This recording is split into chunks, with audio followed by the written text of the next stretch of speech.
Jessica was over the moon when she found out she was pregnant with twins. After years of trying and one heartbreaking miscarriage, she and her husband Ryan finally got their miracle. They lived in a cozy house in a Midwestern suburb where everyone knew each other. Jessica worked as a graphic designer from home, while Ryan was a sales manager at a growing tech company, traveling often but promising to be there for the family. She spent her days decorating the nursery, picking out double strollers, and dreaming of their future. Ryan seemed excited too, attending doctor appointments and feeling the baby's kick. Friends threw a big gender reveal party, announcing one boy and one girl. Jessica felt blessed, surrounded by love and support from her parents and in-laws. At 35, she was ready to embrace motherhood fully, putting her career on pause to focus on the babies. As the pregnancy progressed, things got harder. Jessica suffered from severe morning sickness, swelling, and exhaustion, but she powered through with a smile. Ryan's trips became longer, his patience shorter. He complained about the extra expenses and how the house felt cluttered with baby stuff. Jessica chalked it up to stress, assuring him it would all be worth it. By the 7th month, she was on bed rest, her body struggling to carry the twins. Ryan helped when he could, but often came home late, smelling of bar smoke, saying he needed to unwind with colleagues. Jessica lay in bed, scrolling through his social media, seeing likes on photos of a young coworker named Brooke. Brooke was 26, single and ambitious, always posting gym selfies and work wins. Jessica felt a twinge of insecurity. Her body changed beyond recognition, stretch marks and weight gain making her feel unattractive. She pushed the thoughts away, trusting Ryan completely. One evening, at 8 months pregnant, Jessica needed Ryan's phone to call her doctor after hours. He was in the shower, so she grabbed it from the nightstand. A notification popped up, a heart emoji text from Brooke saying, "Miss you already, can't wait for next time." Jessica's hands shook as she opened the messages. There were hundreds, explicit photos, promises of a future together, plans to meet in hotels during his trips. The affair had been going on for 6 months, starting right after the positive pregnancy test. Jessica felt her world spin, nausea hitting harder than ever. She confronted Ryan when he emerged dripping wet. At first, he denied it, calling it a prank, but when she showed the proof, he crumbled. He said Brooke made him feel desired again, that pregnancy had changed their intimacy and he felt trapped.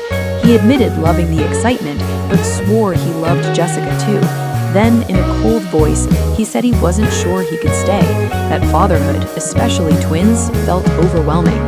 Days later, Ryan packed a bag, saying he needed space to think. He moved in with Brooke, leaving Jessica alone, huge and terrified. Her due date was weeks away. She called her mom, who rushed over, staying through the nights. Friends brought meals, but Jessica cried constantly, fearing labor alone. The betrayal cut deep. Not just the cheating, but abandoning her when she needed him most. At the hospital, when contractions started, Ryan was nowhere. Jessica's mom held one hand, a nurse the other, as she pushed for hours, delivering healthy twins, Ava and Mason. Holding them for the first time, she felt a fierce love, but also profound sadness.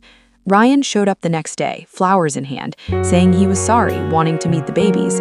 Jessica let him, but her heart hardened. He took photos, posted proud dad, but Jessica knew it was superficial. The first months were hell. Jessica struggled with postpartum depression, sleepless nights, and feeding 2 babies alone. Ryan visited sporadically, bringing gifts, but avoiding real responsibility. He and Brooke posted couple photos, traveling, enjoying the life he left behind. Neighbors pitied Jessica, whispering about the young homewrecker. Bills piled up, Ryan's child support inconsistent. Jessica felt trapped, angry at herself for not seeing the signs. But looking at Ava and Mason's tiny faces, she vowed to be strong for them. She joined an online single mom group where women shared similar stories of betrayal during pregnancy. Their encouragement became her lifeline. One suggested going back to school for something stable. Jessica enrolled in online nursing classes, remembering how kind the labor nurses were. Slowly, Jessica built a routine. She designed freelance when the twins napped, saving every penny. Therapy helped unpack the trauma, learning betrayal wasn't her fault. Ryan filed for joint custody, but Jessica fought, showing his absence. The judge granted her primary with visitation. Ryan married Brooke quickly, but cracks showed when she didn't want kids yet. Jessica didn't gloat, focusing on healing. By the twins' first birthday, she walked across the stage for her nursing degree, top of the class. She landed a job in pediatrics, loving caring for little ones. The twins thrived in daycare, surrounded by love from Jessica's family. Years flew. Jessica moved to a bigger city for better opportunities, buying a small house with her savings. She ran support groups for betrayed moms, sharing her story, inspiring dozens. Ava and Mason grew into curious, kind kids, knowing their mom was a hero. Ryan and Brooke divorced after she cheated, ironically. He reached out, begging forgiveness, wanting back in their lives fully. Jessica allowed supervised visits for the kids' sake, but kept boundaries firm. She dated sparingly until meeting Tom, a fellow nurse divorced with a daughter. Tom admired Jessica's resilience, treating her and the twins like treasures. Now in her 40s, Jessica looked back amazed at her journey. The betrayal that nearly destroyed her became the fire that forged her unbreakable. She published a blog-turned-book about surviving infidelity during pregnancy, helping thousands. Speaking at events, she met women in tears, thanking her for hope. Ava and Mason, teens now, called her their role model, proud of how she turned pain into purpose. Jessica glowed with confidence, her body scarred from carrying miracles, but strong from carrying life alone. She forgave Ryan, not for him, but to free herself. To every woman watching, she said, "Never let a man's weakness define your worth. You are enough, more than enough. Rise for yourself and your children. Build the life he said you couldn't without him.